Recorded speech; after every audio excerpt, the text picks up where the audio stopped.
is slammed by Manchester United legend. Julian Nagelsmann is reportedly in early talks with Tottenham Hotspur. And could Edison Cavani stay at Manchester United? And what would the message to that be? This is the Football Terrace. This is another live fan phone in. Smash the like button. Let's go, people.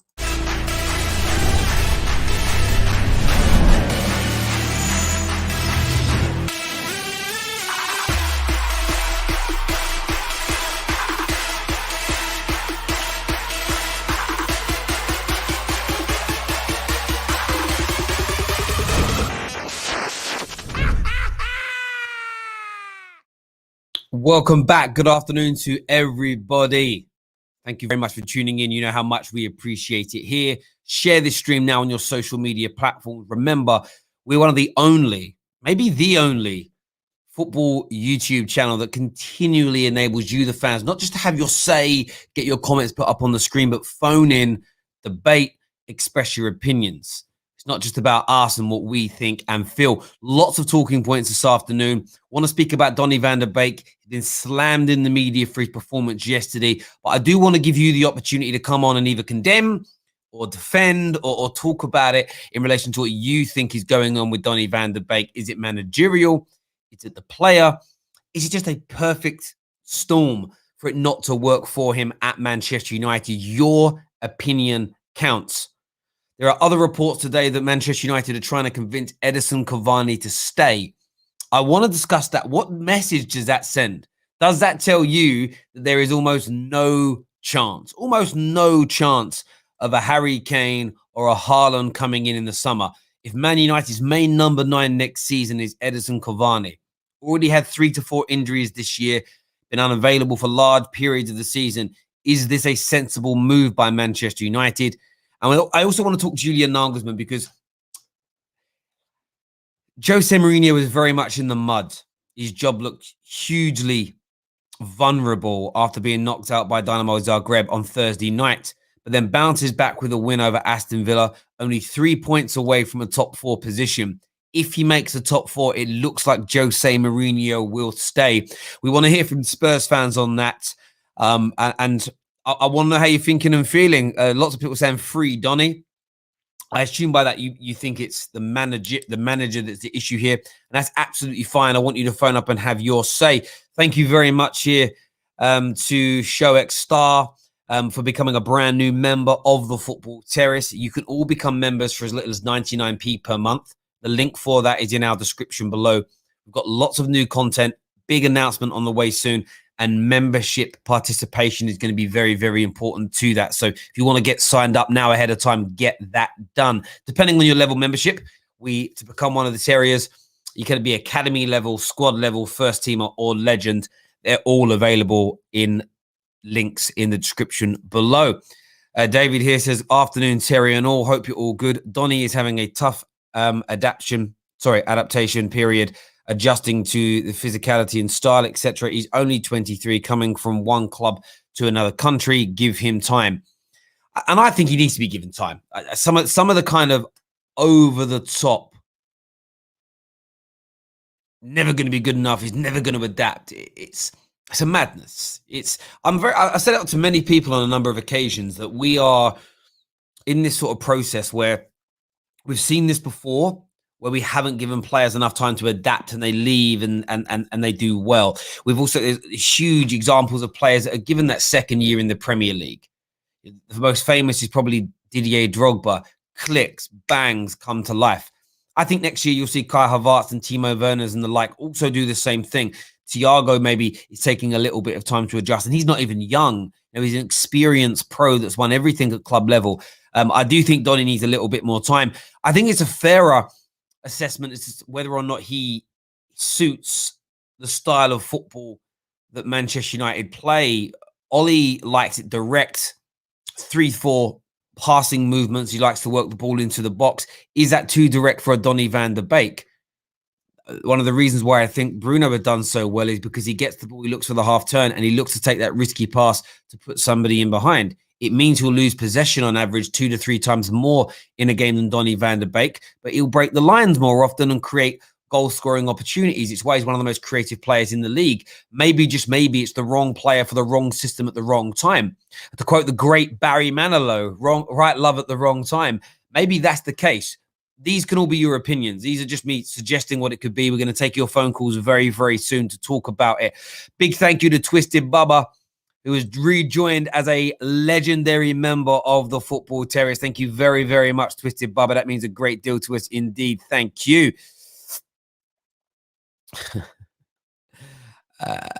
Thank you as well here to Onzo, who's become Lonzo, who has become an Academy member of the Football Terrace. Jeremy, big up to yourself as well. Thank you very, very much indeed.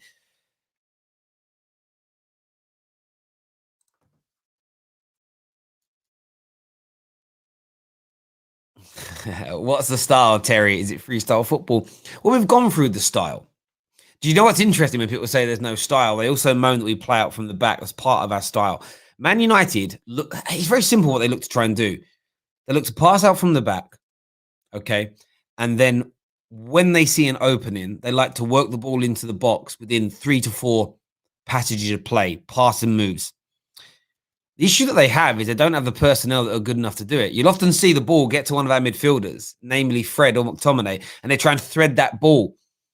They try and thread the fullback or the wide inside forward in, and the pass don't come off. It's about having quality. It's why Paul Pogba has done so well for Ollie, because he has the ability to pull it off. Ollie's system relies on high-quality players. Now, you can say that's because he relies on individual moments of brilliance, but it's like Pep Guardiola. Pep Guardiola's style, there's 2 things that you need for Pep Guardiola's style to work. Players that have got great mobility, something that Man United lack in abundance outside of their main core of players. If you look at Man United's predominant core use of Lindelof, Maguire at the back, there's no mobility there. You've got Fred and McTominay have the mobility, but the lack of quality. You suddenly put the Matiches and the like in the centre. They don't have the same cut, the distance. But for a Pep Guardiola system to work, you need mobility and you need high-end technical ability to work that ball into the box. Man United just have this horrible concoction of both. That's my view, bro. That's how I see it. Would I like a better style of football? Yes. Do I think there's a style? Yeah. It's a preference thing, though, and it just is what it is. I can see it, doesn't mean I like it. We're going to open up and have your say on the Cavani thing. Listen, for me, I wasn't enthused when we signed him. He's had a handful of good games, and it looked like actually turning into a good signing. I'm not annoyed with anything technical when it comes to Cavani. My frustrations of re-signing him is that the geezer can't stay fit. Is it 3 or 4 injuries he's had already in a Manchester United shirt? It's only going to get worse, in my opinion, the older he gets. For me, Manchester United need to look to move beyond him and bring somebody else into the club, whether it's going for an out-and-out number 9 or whether it's going for something a little bit more fluid, somebody that can play left, can play right, an older version of what hopefully Mason Greenwood is going to be. Maybe that's the direction that Manchester United need to go in. But I think re-signing Cavani, I don't see it as a good option. But it may just be a case of, listen, he's here. Maybe we can look to extend his year. Maybe give him a bit of extra money as a sweetness, to stop him from going back to South America. But something about it doesn't really sit right with me. And on Julian Nagelsmann, what a precarious position Tottenham find themselves in. If Jose qualifies for the top 4, no Europa League games for him now, by the way. No FA Cup games for him now, by the way. League only. Chelsea, still in every competition that they can possibly be in at this point. If Jose makes top 4, there's no Julian Nagelsmann for Tottenham, in my opinion. They won't be sacking Jose. It may then be too expensive. If they miss out on top 4, it looks like they can get him sacked at a cut price. So the question to Tottenham fans and the football fraternity at large is it better for Tottenham to miss out on the top 4 this season to hopefully get rid of Jose Mourinho, or would you never wish that upon your team? I want your views. I want your opinions on that this afternoon. We're going to share the link right now on the Discord server for you to come on and have your say. That's going to be pasted into there right now. I'm going to share it with everybody on the main general chat page. So that's going to be in there. I'm also going to share it in the comment section here on YouTube. And we're live right now on Twitter on the Football Terrace page as well. So if you are watching on Twitter, which a fair number of you are, hello to you all. Do me a favor if you're watching on Twitter. retweet right now, please. And also the link has been, I've commented the link underneath if you want to phone in and have your say and get on the air this afternoon. A comment here says you can't expect Donny to perform in 60 minutes when he never comes off the bench and never plays 15 games or so, and plays every 15 games or so. Do you know what, bro? I actually appreciate that, and I think there's a fair element. Did I expect Donny yesterday? I see a lot of people. It was foolhardy when he was picked. And what Donny ball today? I just thought he's just come back from injury.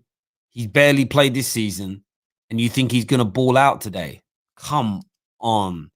The only thing I was disappointed with in Donny, I didn't feel he was hungry to receive the ball. I didn't see a man screaming for that possession. I didn't see him making too many. A lot of people said he's not about being on the. I've seen a few comments in this stream saying he's not that kind of player. He's more about great movement to make space for others. Didn't see a lot of that either. The one time he came alive, that dummy, great reactions to Mason Greenwood shouting for him to leave it. That was really, really good indeed. But I want to see more from him. Did I expect him to be the best player on the pitch, the match winner? No. Do I want to see more from him? Absolutely. But the biggest mistake yesterday wasn't Donny. It wasn't even Fred and Matic to a degree. Fred had that brain fart moment with that pass and a few others like it. But it was Ollie's decision to play the only additional player he could have picked yesterday that would have made us even less mobile would have been Juan Mata. We had a core of Donny, Fred, Matic, Maguire, Lindelof. Those five. I'm 36 years old. I've definitely put on a bit of timber in lockdown. I would fancy myself to beat at least 4 of them in a foot race. I still think I could beat them in a foot race. I'm only joking, but still, they're not particularly quick. And at the professional sports level, they're not fast enough over the ground. So you take that mobility away. Their better passing is in Matic and Donny van der Beek than what you get with McTominay and Bruno. Gets completely and utterly nullified. That's where I look at the manager completely yesterday and blame that geezer for what he did. We've got some callers backstage. We're going to go to you very, very soon indeed. Twisted Bubba says quality doesn't need time to adapt. Twisted, it does, though. It does. There's been Didier Drogba is one of the greatest imports in Premier League history. It took him time to adapt. 2 of the best defenders in Premier League history, Nemanja Vidic and Patrice Evra, it took them time to adapt. Luis Suarez, just forget the nonsense that he did. It took him a good 6 to 12 months to really settle in the Premier League, and he didn't come in and click and hit the ground running straight away. Sometimes you bring in a Fernando Torres, a Bruno Fernandes. You can even look at Odegaard to a lesser degree at the moment. They come in and it's boom, they hit the ground running. To say that top players shouldn't need time to adjust is mad. Lots have needed time in the past, and lots will need time in the future to find their feet and to grow and to settle. And it isn't just playing in a new country, in a new system, in a new, living in a new land with a new coach, new rules, new everything. It's also adapting to a new coach and new system. And the one thing, and again, this is where I go back to blaming Man United for Donny. Ajax's style of play is nothing like Man United's. Why do we expect it to be conducive? It's why Jordan Henderson looks better for Liverpool than he does England, because the system's different. And I don't call these guys system merchants, but everybody's suited to different systems. It's just people have their strengths and they have their weaknesses. Anthony Martial doesn't have the movement of an Edison Cavani, but Cavani can't dribble and beat a man or hold the ball up as well as Martial. Horses for courses. It really, really is. We're going to go to some of your calls now. Make sure you're all smashing that like button, that retweet button as well. Subscribe to the Football Terrace. I want to know what you're thinking and feeling. Yes, we're all good here, DJ, by the way. Thank you very, very much. Comment here says, Drogba was never ultra prolific like Henry, Rude, and Salah. Well, Salah's a great example. Salah didn't hit the ground running until his second spell in England. Thierry Henry, I don't really remember what his first season was like, if I'm being honest. I don't have knowledge on that. Rude, pretty good straight away. Harry Kane wasn't an import. So there we go. But Drogba wasn't that prolific goal scorer, maybe. But he was clutch and he was so integral to Chelsea winning football matches. People fed off of him. He was amazing. Didier Drogba was just amazing. And now he's retired. He's amazing. When he was playing, I hated him. He's what my dad would call a cow son. Absolute cow son. Just always like a thorn in your, a stone in your shoe every time you played against him, brother. He was class, and it took him time to settle. But there we go. Man like KJ is joining me here. What are you saying, Cage? Yo, what's up, man? Oh man, I'm glad we're finally having this Donny van de Beek good discussion, bro, because this is no slight against him, but I feel like he gets a lot of leeway in terms of he will do one thing in a game, and apparently it's, oh, you see the intelligence, you see the start, you see it, it's like people like the man's been hiding like for the rest of the game. You know what I'm saying? It makes no sense. And I love Danny van der Beek. I just feel like he is a victim of this club's incompetence. He is. He didn't. Why is he here? Like he's a victim because if you look at the way he plays and the player that he is, he don't want to be screaming for the ball. He wants to know X player will pass it X position because I will be there. You know what I mean? That's what he wants. He wants quick, intelligent footballers around him to get the best out of him. Man United looked at him, did not do their research properly. I don't care what anyone says. Said to Ollie, you either get Van der Beek or nothing. And Ollie, being in his bodies, said, okay, I'll take him. You know what I mean? But they didn't scout him properly. It makes no sense him being here. It's interesting. One of the comments here said that, what is it? Yeah, they said, and I looked at it and I thought, maybe what you're feeds into what you're saying, right? It says here, he's wandering around and not really getting the ball, doesn't know how to affect the game, can't demand the ball from his teammates because they are not quite sure whether or not they have confidence in him. And I always believe that's true. And I'm not saying it's all down to Donny. I think you're right. Donny is grown up playing in a system where it's almost, they're almost telepathic with one another because it's the same patterns repeated day in, day out, week in, week out. They almost know where each other are going to be, what's going on. Ollie's system is far more fluid than that. There is I know people call it freestyle football, but there is a far more of an element of it. There isn't a prescribed process.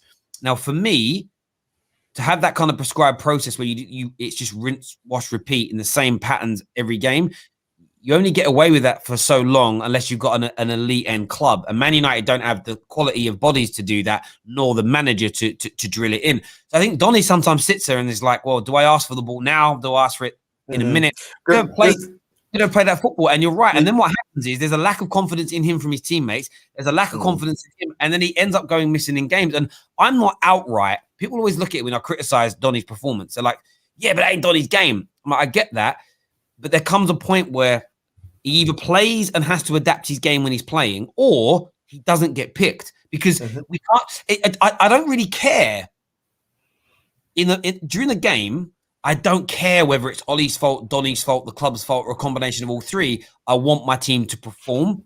Afterwards, when you have an inquest, it's like, well, who's actually to blame? I'm very happy to blame the manager and the club for this because I don't think he suits the way we are playing football. But at the same time, if he doesn't suit how we're playing football, no one can demand he gets picked.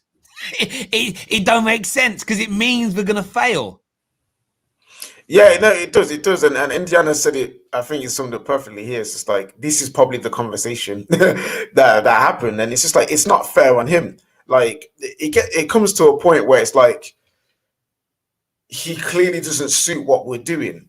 So why would the manager pick him? Like, we're screaming for him to play, but then when he does play, it just doesn't work. Like, I see him make intelligent runs, but we haven't got the players to make those passes. But then when I see people on the ball need an option, man's over on the left wing trying to ghost in somewhere when there's a hole in the middle of the pitch where he's supposed to be playing as number 10. Like, it's just, this whole thing is just not been good. It's been so poor and it's been very, very bad. Like, if you just look at the whole thing, it just stinks. It just, like, the whole thing just stinks. It stinks of Fred. It stinks of all these past signings that made no sense. And at the time, we were excited because we believed in the rebuild. We believed in the cultural reset. We believed in they're trying to make something happen, bringing different options. But now that once all the gas is gone, once you wiped your eyes, opened your eyes, you see that this is another failing on the club, and now Donny van de Beek is the one suffering for it. No, absolutely. And listen, there are things that I think it was Mark Hughes that made those comments, and I've seen others on YouTube and Twitter talking about it. And of course, there are elements where you like for me yesterday, and this is where it was painful. The ball came into Donny on a couple of occasions, and there a couple of times Mason Green was making good inside runs. And it should have. I know if Bruno was in that position, because this is how Bruno plays, he gets up, he looks, and he would have tried to play the pass in. And maybe the pass would have been over here, it would have got cut out, and would have gone, see, Bruno lost possession. What Donny did was play the ball backwards, and then the impetus on the counter attack or in that attacking move was gone.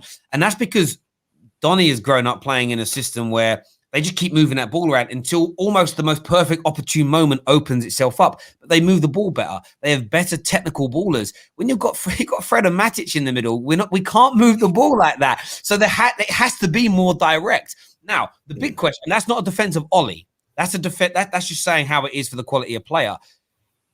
This is why the only time you truly know, Danny said it last night, Ollie would play better football if he had much better quality of footballers in the squad. This is where it becomes, it's a non-debate because we don't have the players, so we don't know the answer. So whether you think Ollie would still flop if he had the best 11 footballers in the world in his team and we still play trash football, or whether you're like Danny that thinks we play much better football with better quality players, no one knows the actual answer because you're never going to have a squad full of that quality of players because their board don't buy them for Ollie to be able to be proved right or wrong. And that's where Donny is right now. He's in that middle ground where that system isn't suiting him, so he flops. So when I say I'm not bothered about him not starting, it isn't because I think Donny's a crap player. It's because I don't see it working. So what all it does is creates another big argument and another big problem. We have a super chat here from the Podfather that says, I'd love him at Chelsea. Listen, right now, Donny at Chelsea in Tuchel style.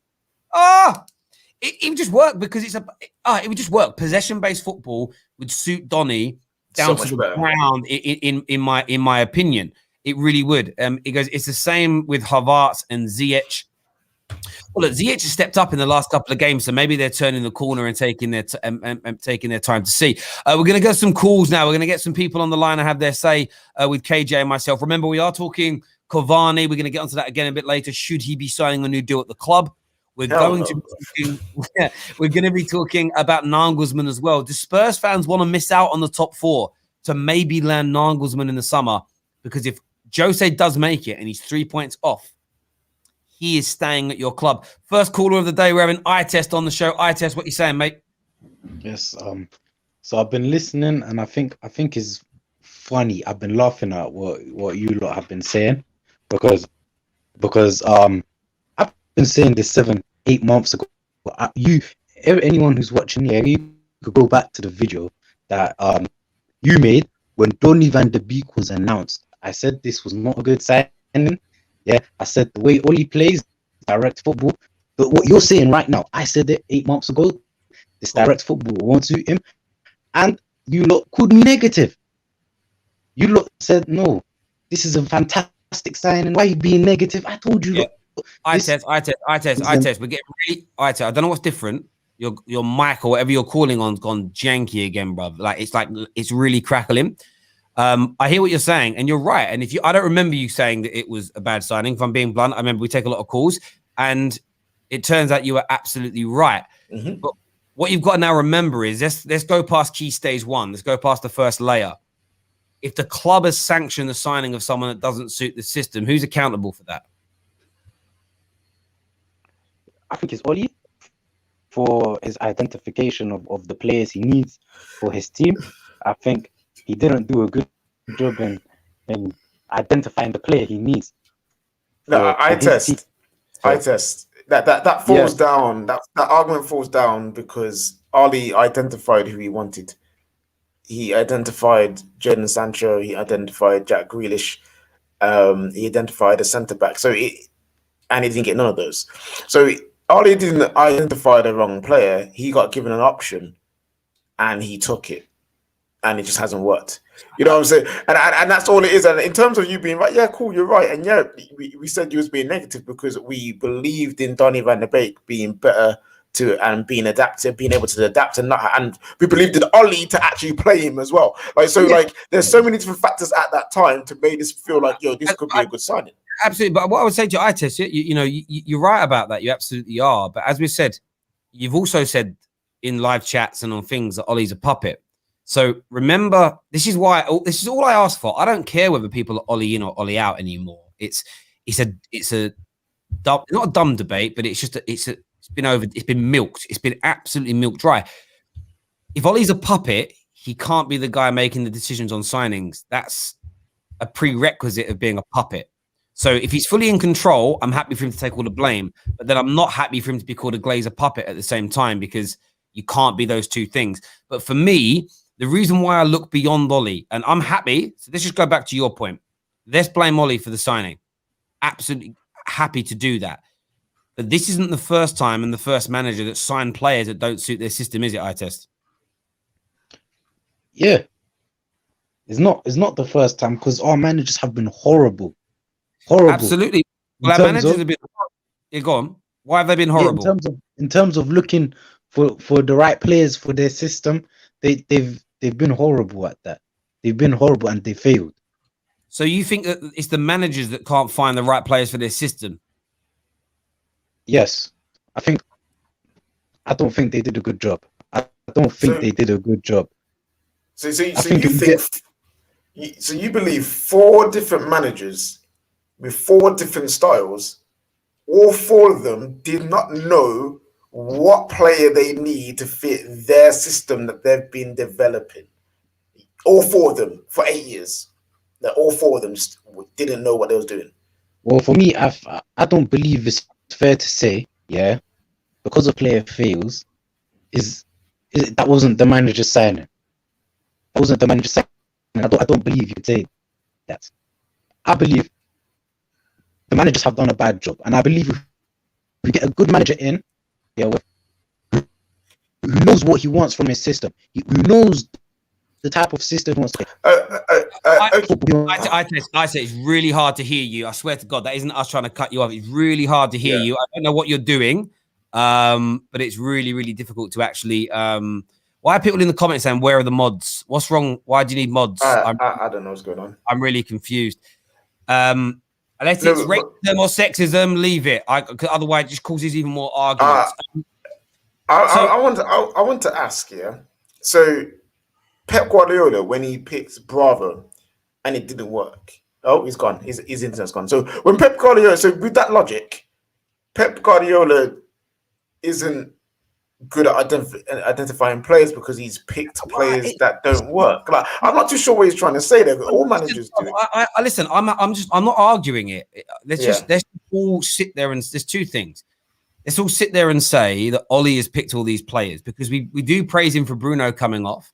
So let's criticize him for Donny van de Beek not working. I think that's a fair kind of logic. But then you also have to praise him for the things that have improved if you're going to blame him for the things that have gone wrong.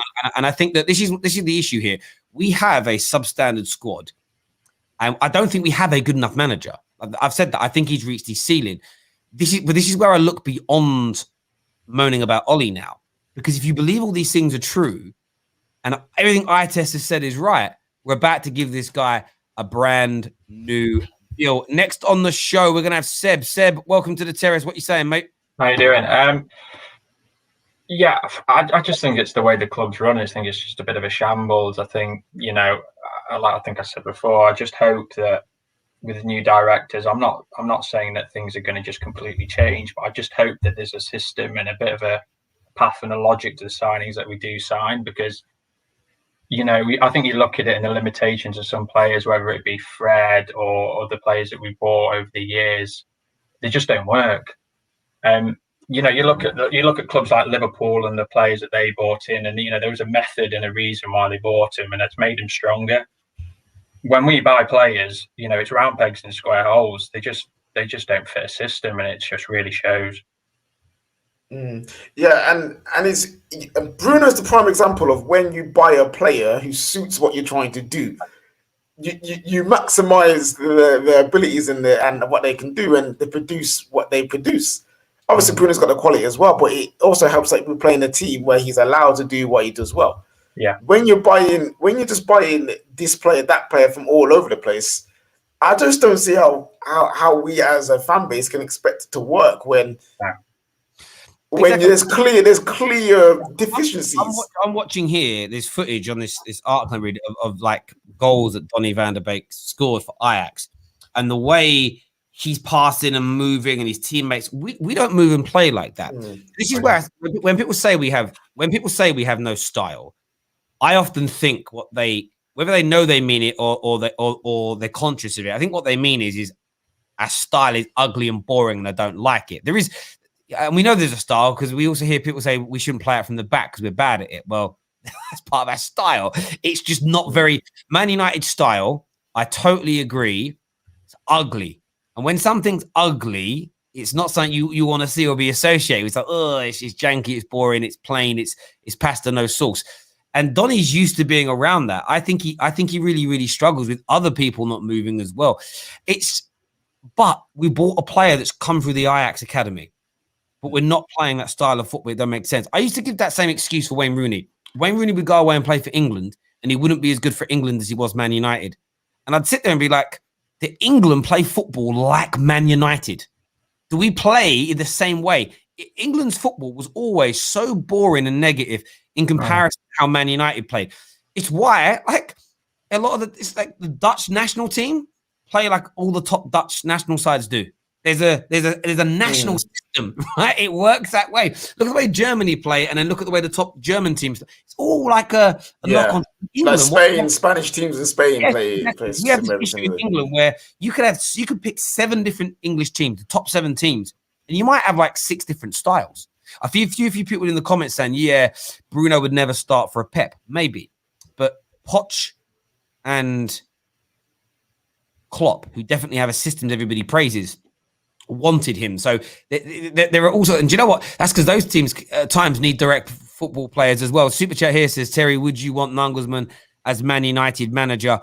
Plus, where has man like Mo been? I don't know where man like Mo's been. I don't know. Would I like Nagelsmann at Man United? Yes. Do I have my reservations still about Nagelsmann? Absolutely. He's young. He hasn't won anything. We don't really know how good he is when it comes to Beatlemania style pressure. But would I like to give it a go? Yes, because I want answers as well. I have my theories on whether or not Man United would progress under a better manager, a more kind of contemporary manager with better style of football that everybody praises. There's part of me that if I take my Man United fan hat off and just look at it objectively, I'd like to see him come in, and then we would really get answers, wouldn't we? Because if over a 12-month period we don't really move forward in terms of league position and winning things, but the football looks better, we still haven't progressed. What my hope is that Nagelsmann comes in, the football gets better, we win more, we score more, and we start winning trophies. And I can say, thank God for that. As a Man United fan, I'm happy. Just not convinced that it will happen.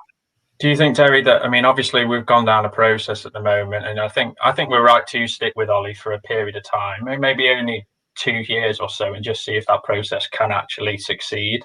Because I think we've gone down a route, and I think we do need to just stick with it rather than going back to square one. Don't get me wrong, I do think he has limitations, Ollie, and he definitely does. And I'm really annoyed we have gone out of the FA Cup, but Leicester. Good question. Can we go down the same route but not have Ollie there? Because with the roles and position that's been put in there, that should be a question. It's like, is this actually Ollie centric, Ollie focused? It has to be Ollie with these 2 men, or is it? And that's my point. It shouldn't, and we're doing an Ollie show later, so I don't want to dwell too much on it, but it shouldn't be that. It shouldn't be Ollie centric. It should be Manchester United centric.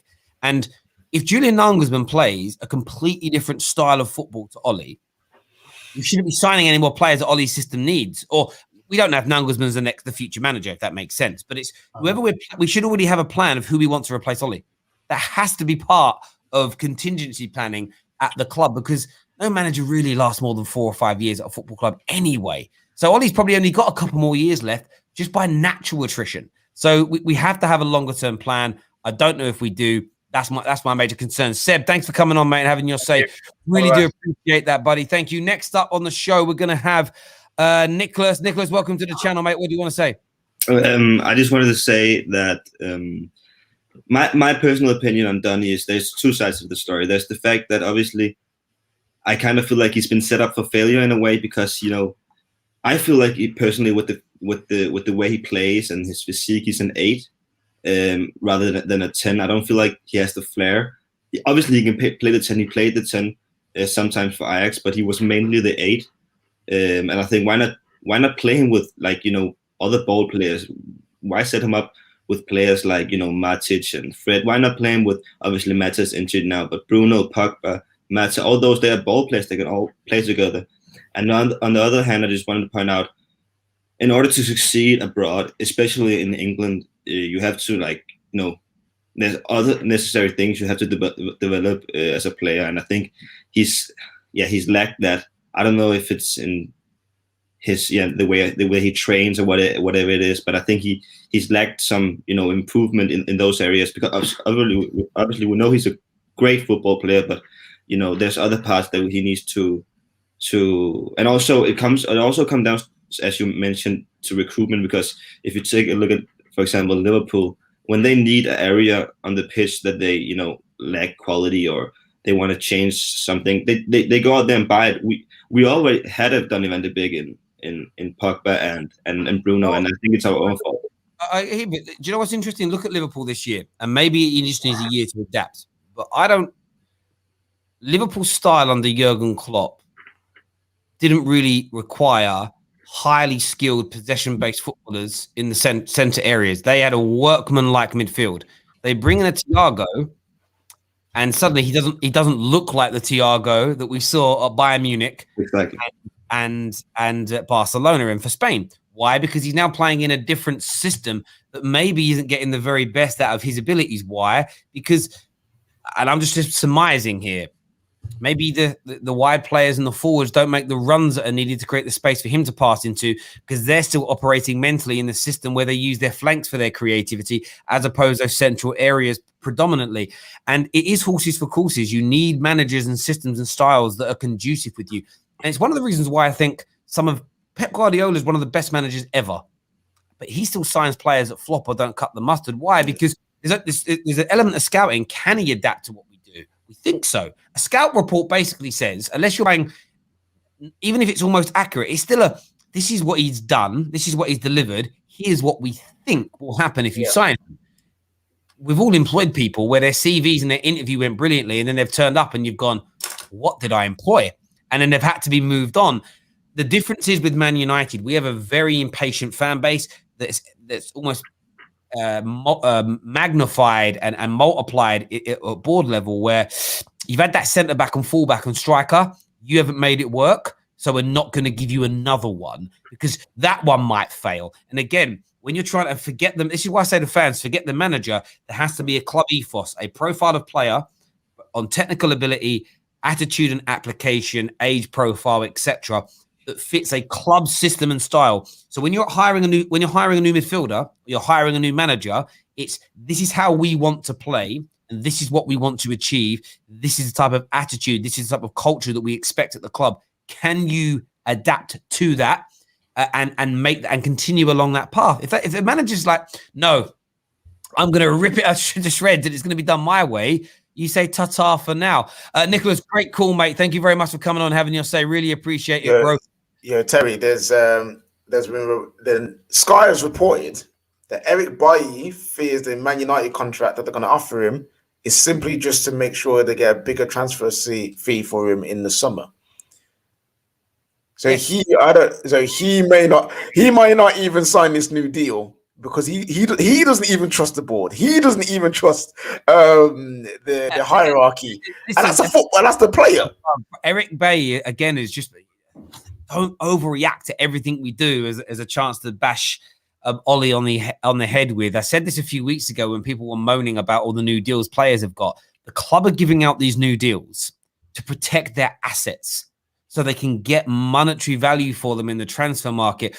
So if you bought a player for 20 million, 25 million, and you've given him 15 million pound in salary and agent fees and what, it's cost you 40, 50 million pounds. This cost you 50 million pound.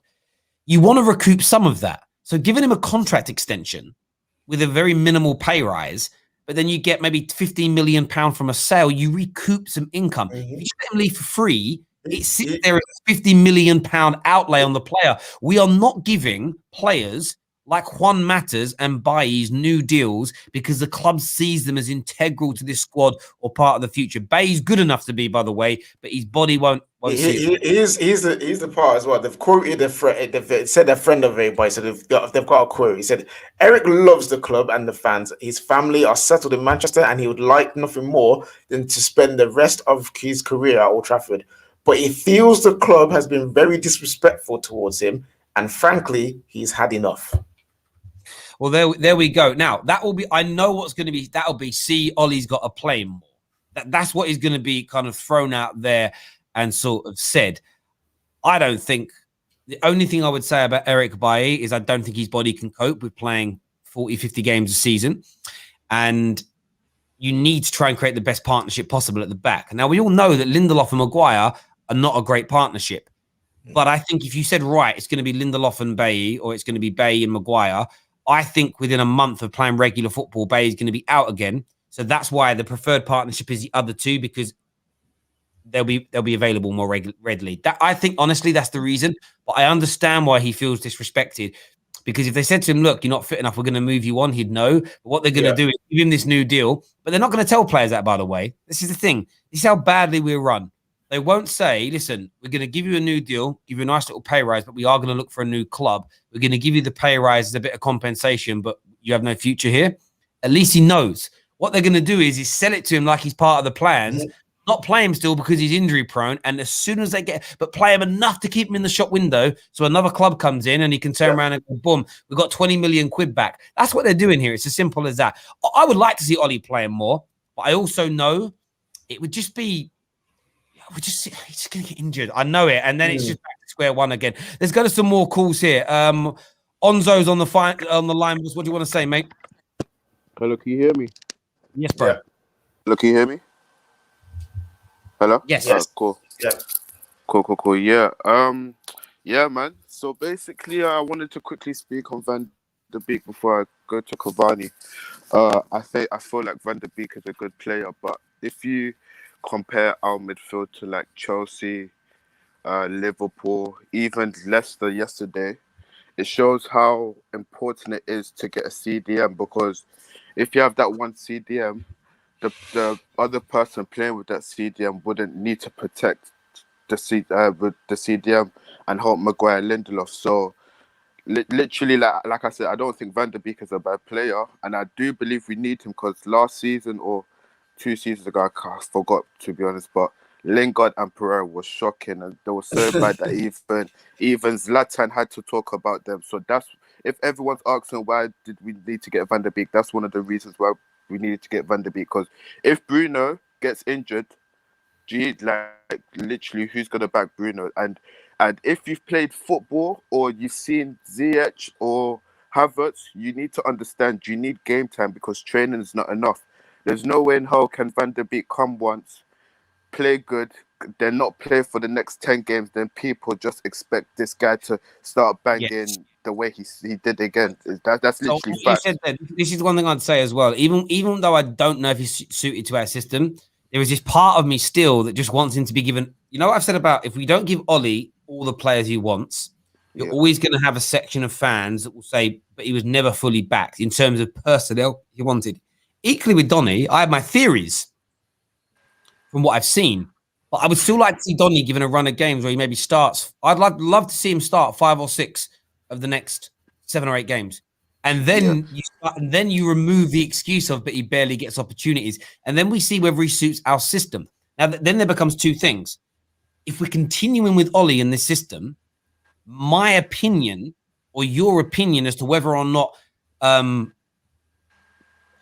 Ollie's good enough or not almost becomes elementary because he's staying. Then what you should want is you drop your personal thoughts of, I want our system to get the best out of Donny, but we're not changing our system, so let's move Donny on. Then what you can do is move Donny on. If Ollie stays and we're not changing our system and we have the proof that Donny doesn't work in our system, you sell Donny and you use those funds to bring in somebody like an Ndidi or a Declan Rice that can secure the central area of the team. Mhm. That's what a Exactly. sensible, forget fans for a minute. That's what a sensible club would do. Is they would say, do you know what? We tried the experiment with Donny. We thought he could adapt to our system and style. Hasn't worked. We're sticking with Ollie as a club. We know Donny don't work. So let's move Donny on and find a player that does. I think as a club, though, we'll just go, let's persevere. Maybe it's click into space. And this is where I say to fans, I get some fans are angry. They look at Donny as a baller. I think Donny's an amazing footballer, and I think he'll end up going elsewhere and killing it. Mhm. But it's courses for courses in that respect. We've done it before. Ollie himself this week was like, I can't believe Johnny Evans ain't a Man United player. By the way, Johnny Evans is better than every single centre-back we've got at our club. And that was LVG letting him go. And by the way, the club letting it happen because we had no club plan. And we were going with LVG say so at the time. And that's how we've ended up in this situation. Why we need... But also, Johnny Evans was whack for us. Let's not. Yeah. No, but He wasn't the greatest. I don't think it's about what you're trying to do. I thought under Sir Alex, Johnny Evans was pretty good, right? He was young though, but he was good. Was he at Rio or Vidic's level? No. And I'm not saying right now I would want to build a centre-back pairing around him, but Johnny Evans next to a top-class centre-back would have been brilliant, I feel. But we didn't give it time because I don't think he suited how LVG wanted to play football. So LVG was allowed to sell him. You know the way like Jose plays football? A Chicharito up front would have been perfect on those counter-attacks to finish things off. That's why Jose, when he arrived, was like, I'd love Chicharito at this club still because he fitted his style. But Chicharito was no good for a possession-based style under LVG because he can't ball. And this is what we do all the time at Man United. We listen to what the managers want and we start building it. We then get bored halfway through the build and move in another direction. And you end up in this situation. So when you look at this situation now, you're right. We do need a CDM. And if Donny van der Beek doesn't fit the system, and we're sticking with Ollie in the system, you need to remove Donny van der Beek. And it's not a personal thing. It's not an attack on his ability. It's about horses for courses. What's your views on Cavani? So the Cavani, I do believe he should sign an extra, like a 1-year contract. Why? Because first things first, people need to understand that this United team is still not a title winning team. This is a rebuild stage. And two, if you believe, no, not even if you believe, you need to understand that because now I think Greenwood is now starting to play a striker more than he's playing right wing. So I'm pretty sure Ollie understands now that we need a right winger. The fact that we keep losing, or Fred and McTominay is doing a job that only one man can do. He understands now we need a CDM. Now that Bailly's getting injured or he doesn't trust Bailly because of his fitness, he understands we need a centre back.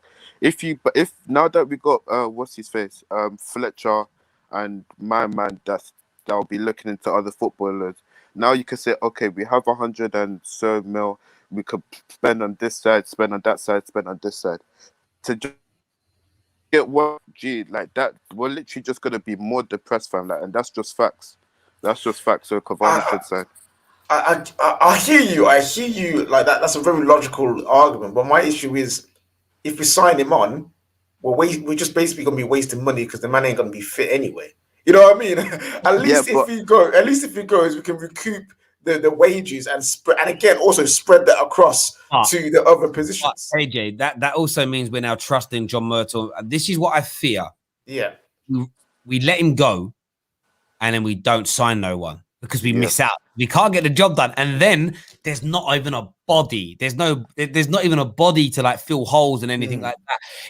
And that's the problem you have at Man United. Twisted Bubba had a comment here for me. He says, Terry, why are you suggesting players to bail out Ollie's weaknesses? Well, for me, that's what every manager needs. Every manager needs players that get the most out of that manager's style and system. And let's just say, do you know what I'm prepared to do as well? Is let's concede. Let's concede that Ollie's style is pure freestyle and it's based purely on moments of brilliance. I'm happy to concede that. That means you need the best players possible that have moments of brilliance and are not at their best in a prescribed system. That they're brilliant at being freestyle footballers. So it isn't about bailing Ollie out. It's because I want Ollie to be as successful as possible because I want Man United to win games. So if Donny doesn't fit the system, that's a freestyle system, no style system, no pattern system, and Donny don't suit it, why would I want to keep that player and watch my team not win games? Equally, if you've got a freestyle footballer who's awful in prescribed systems like Pep uses, would you say getting rid of that player is Pep being bowed out? It's of course it's like anything. It's like it don't work. Like, do you know what I mean? I don't really get. I do get the question. I understand what you mean, but for me, that's a prerequisite. Every manager should be treated that way. If you want him to be successful, you have to give whatever you think the style of football is, and that's down to your own personal beliefs. Why would you not give the manager what's needed? If you give Ollie half a squad that can't play the style of football that he gives, you are literally setting him up for failure. That makes no sense to me at all. Listen, Onzo, thank you for becoming a member today and calling into the show. Really appreciate it, bro. We are going to talk a little bit about Naglesmann, Tottenham, because that's on the agenda today as well. KJ, from your point of view, like the sort of news that's out today is that the club have had some preliminary talks with Naglesmann about coming in. He said that he would have he's attracted to the idea of coming into the Premier League. We all know that Naglesmann is going to play a better brand of football than Jose. Whether or not he stops Spurs being Spursy is another question. How do you think the mindset of Tottenham fans is right now? If you're a Spurs fan right now, would you want to miss out on top four so Jose gets sacked, or do you want to finish in the top four because you just want your team to be in the Champions League regardless, and you want them to look successful? What would you rather happen? Yeah, miss out on top four, bro. Short-term pain for long-term gain. If I'm a Spurs fan, I'll look like this. We've been doing at Spurs for 20 years. Being out of top four is nothing new. It's nothing. There's no new surprise. There's no shock. We're used to this. So we didn't get into top four last season.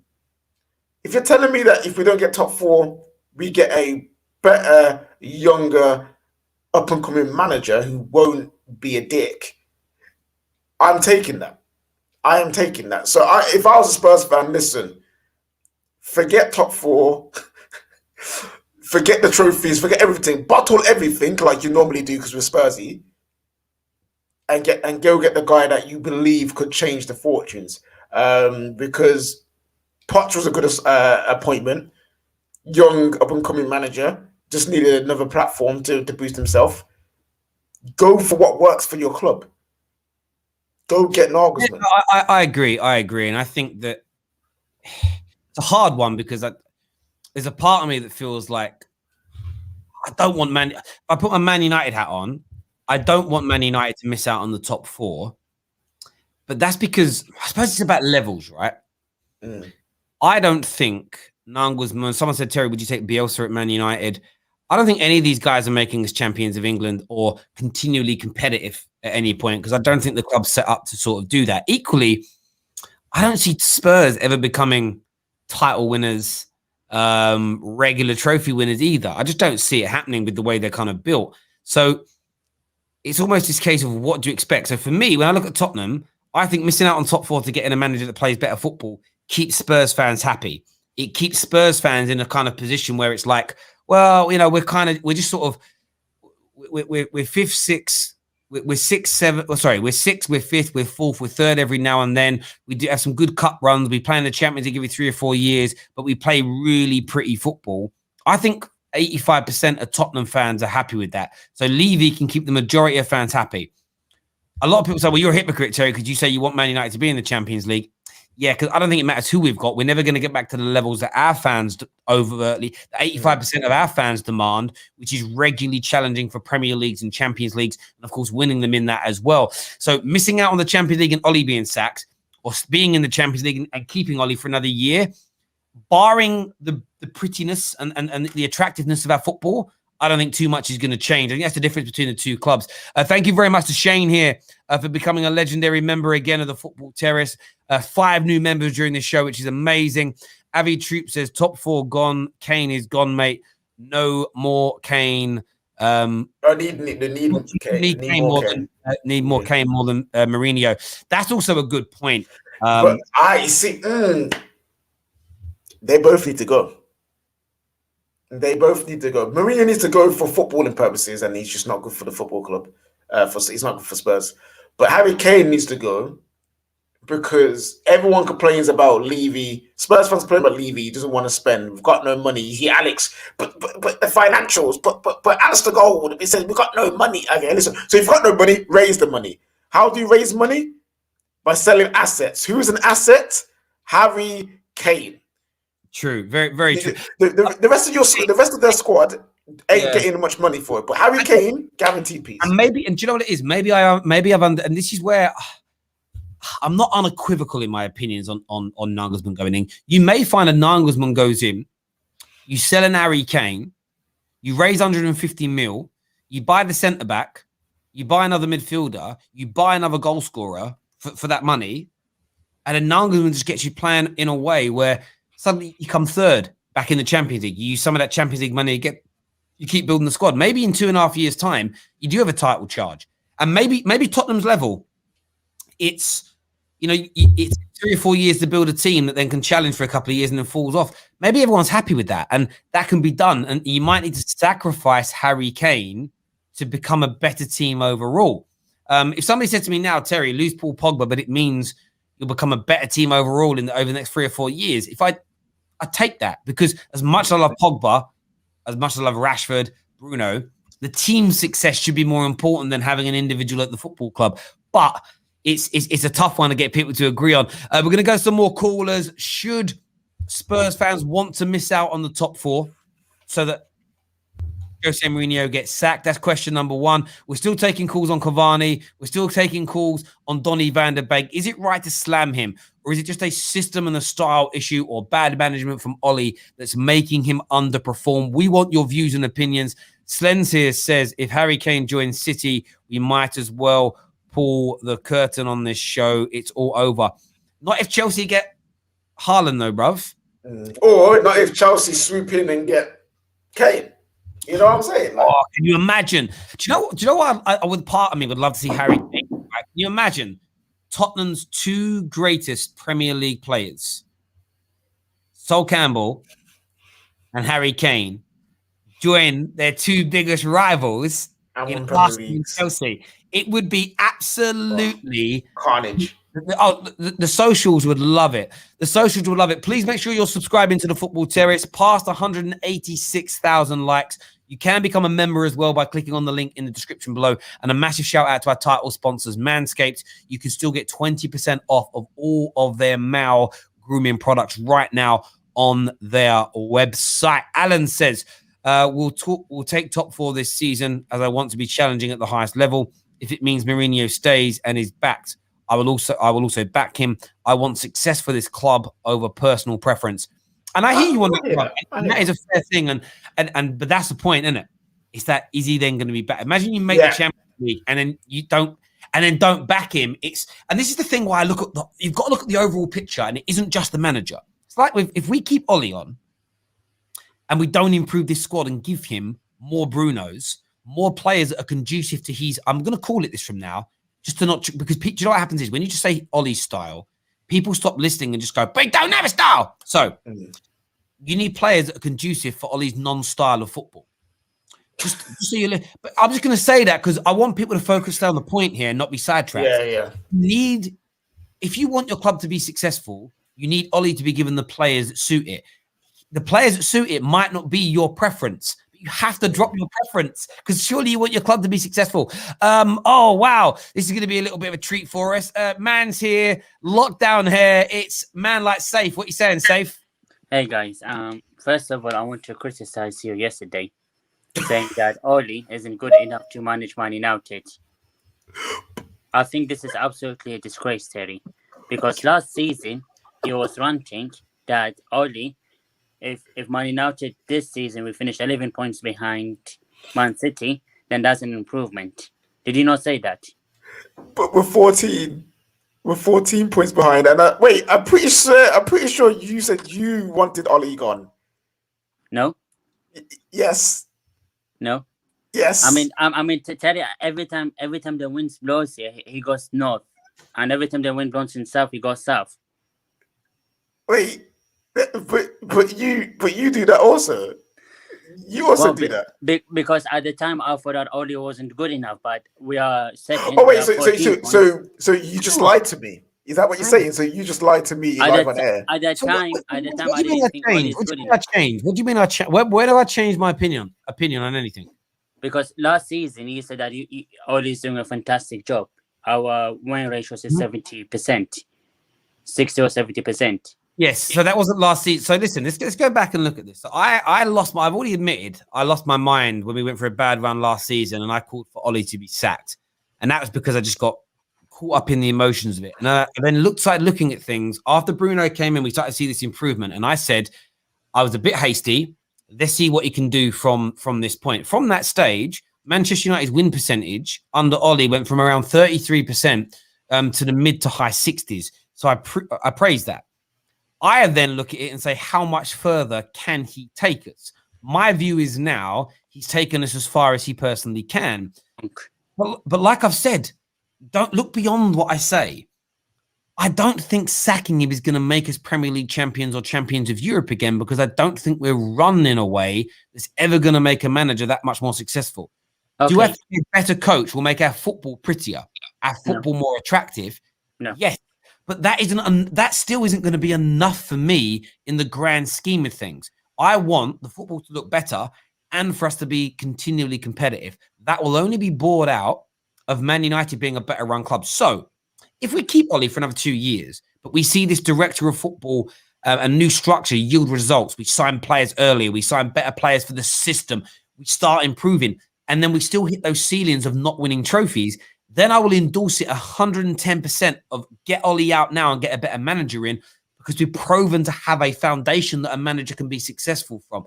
All I'm saying about the Ollie out situation is most Ollie outers that I disagree with just say, sack Ollie, and with this squad, a better manager can win the league. I disagree with that element, not that Ollie's good enough to win the league. The problem is with most people, though, they're so angry, they're narrow-minded. So it isn't about being a flip-flop. It's about being sensible and balanced. Do I think Ollie's got to his limit? Yeah. You are. And what? Terry, you're a flip-flop because look at Man United squad, yes? Do you think this squad is good enough like the 99 or 2018? No, they're not. No. So how can you judge that Oli is a good manager if he hasn't got the players like the 1919 or the 018? We played a Team B yesterday and we got slapped up. If we played a Team B with the 08, Oli could have won that game yesterday. Okay, so I hear you on. So I hear you on that. So there's two elements to that. One, it isn't about yesterday's game individually. It's the amount of clutch games that we have lost or we've fallen down in. So Sheffield United, when we're already top of the league, losing to them, we've got our C team's good enough to beat that side. We didn't do it. We had too many clutch games where we've dropped points. So for me, it's a case of I understand where you're coming from, but again, it's too narrow. It's too like level one. On top of that, I also don't think our club is ever going to build a squad anywhere near the level of 2008 or 99. So for us to progress any further, I feel like we just need the best manager possible, because that way you might get that extra bit where you're in the Champions League a little bit more readily, and we can at least stay at the level we're at now as opposed to maybe dwindling down. So for me, I hear what you're saying, but I think Ollie's taken us as far as he can managerially, and there's nothing you've said that's changed my mind on that, bro. You're safe. What do you think about? Let's leave it to. Let's bring it back to the actual topic. What do you think about Donny van de Beek and Cavani at Man United? Do you think they have a future, and should we keep them? Cavani, yes. Van de Beek, I'll give him one more season. If it's a flop, then I'll send him.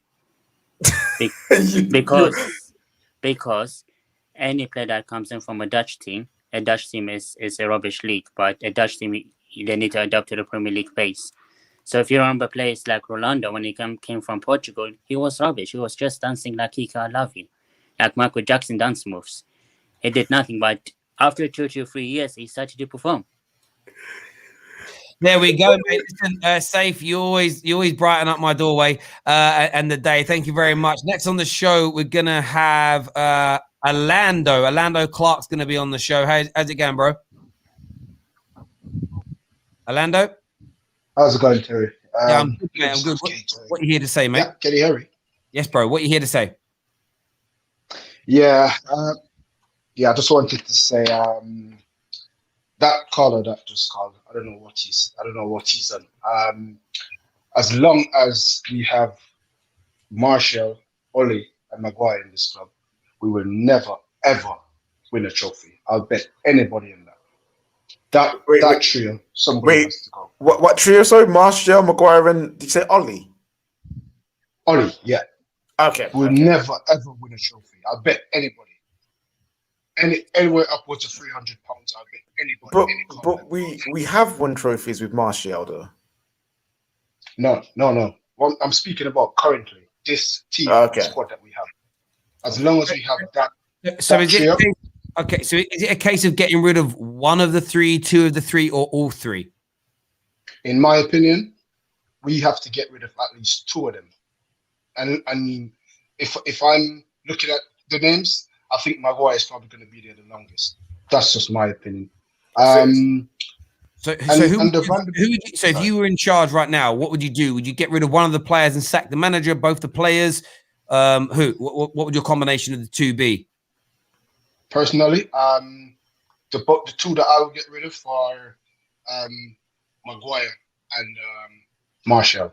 That won't happen. So you'd get rid of the players. Sorry? You'd get rid of the players. Yeah. That's just my opinion. Fair enough, mate. I just want to speak on the Van de Beek issue just before I don't take too much time. It's not enough time, Terry. It's not enough time to judge him. We haven't seen this guy play 3 or 4 games in a row. Look at Fred. I thought Fred was dead. And then he played a couple of games, and I mean, he looked decent for the part. You know, on his day, he's all right. On most days, he's dead. So, again, he's another one that Fred can bounce, in my opinion. I know kids is laughing, but lastly, Cavani, another season. I don't know if you guys have been noticing Greenwood's movement, but I can see his movements and everything are getting better. So I just think that's just Cavani effect on him. I think we need a body. I just don't think Cavani's body is up to it, mate. Listen, great call. Thanks for coming on, having your say. Interesting thoughts there that we won't win anything with Martial, Maguire, and Ollie here together it was an interesting trio. That I mean, it's a trio, name together in relation to that. We're gonna do some more calls now. Man like Aaron is back with us again. Aaron, welcome to the Terrace. What are you saying? Hey Terry, hey KJ. You actually called me at a good moment because I literally just finished filming my interview with the former chairman John Ryan, so that'll be up this evening. That guy's points was interesting, very interesting. I think that one of the big things with me about Van der Beek is consistency, and you need to give him at least another season or two, because I don't get why he's getting most of the slam, yet Fred and Matic did worse than Van der Beek. With Van der Beek, for me yesterday, it was just, he looked quite rusty, and that's because he's not been given the game time in the right position, in the right system. He's not been given the appropriate game time, and yes, injuries played a part in that, but it's just a case of choosing favourites over Van der Beek. So, in my personal opinion, you give him an extra season or two because he needs game time. With Cavani, in my opinion, I said on the previous show, I do see him going to Boca Juniors in the summer in Argentina. But should he go, in my opinion? No, because I think if Martial's going to stay inconsistent, obviously Greenwood's not playing up front a lot of times at the minute. Rashford's not a striker. So you need to bring someone else in or keep Cavani. Otherwise, what's the point in getting rid of him? It's like getting rid of Lukaku and not bringing in a new striker for like 12 months. So what would be the point in getting rid of Cavani? To be fair, the Lukaku point, we asked where the goals come from. Our forward three that season were one of the highest scoring forward threes in Europe. I don't think Lukaku going was a massive issue. It was this season. Aaron, are you growing a mustache? I am indeed. Stop. I was looking. I was like, okay, why are you growing a mustache? To be honest, I've been growing it for 5 years, so it's taken a long time. But no, you're what I was going to say before I ended, was quickly on Tottenham and look at Naglesmann, right? I understand if, the board backs a manager, backs Mourinho this summer, and he gets top 4 and he stays. But, in my personal opinion, the negative football, is what's keeping Tottenham back. And what I was going to say before on the Man U bit, one of the Achilles heels for Man United for me is consistency. And I can relate to that because a few years ago, we would get maybe a win, draw, loss, win, draw, loss, win, draw.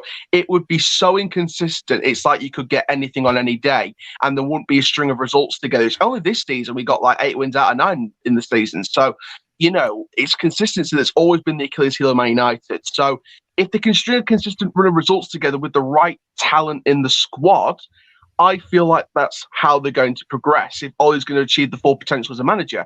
But massive respect, Terry. Massive respect, KJ. And thank you for all you do with the support. And Rubbish Till I Die. MK Dons on Saturday. Come on.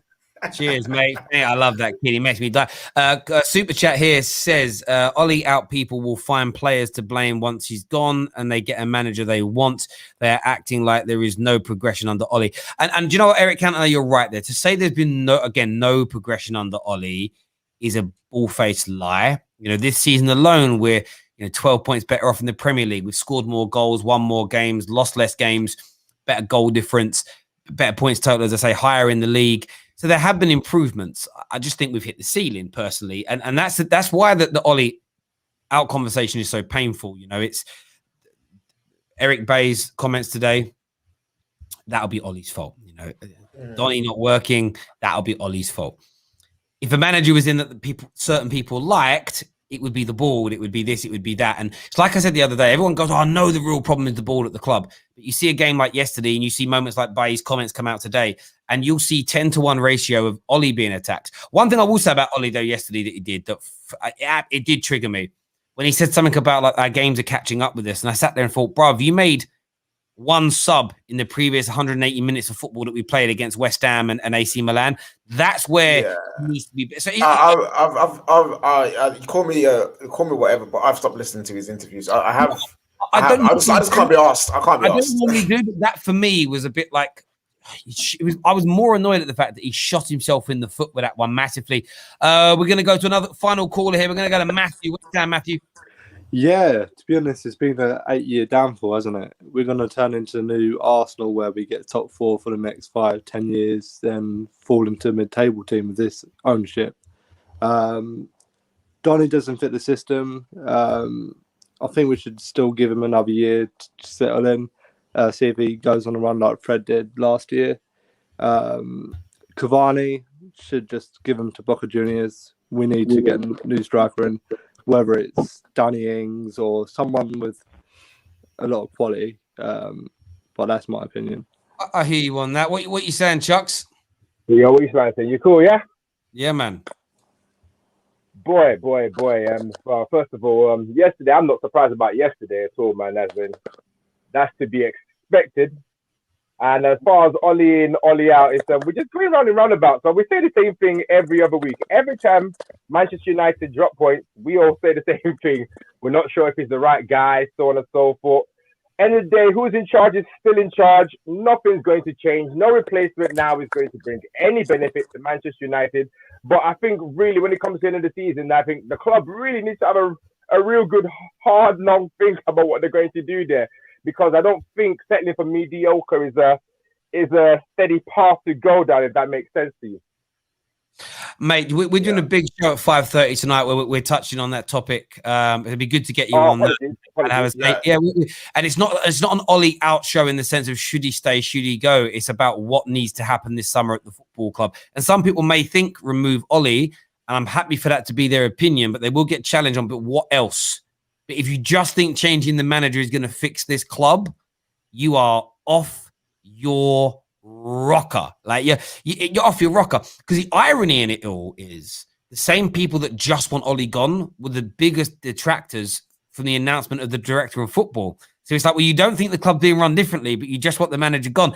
That it's not enough for me. That's what worries me the most is Ollie going, and it just us going even like us finishing 5th again. Do you know what I mean? Or 6th or 7th again. Ugh, makes me feel pain. I know there's more people backstage. I have got to go though. So thank you to everybody that's tuned in, everyone that's called into the show today.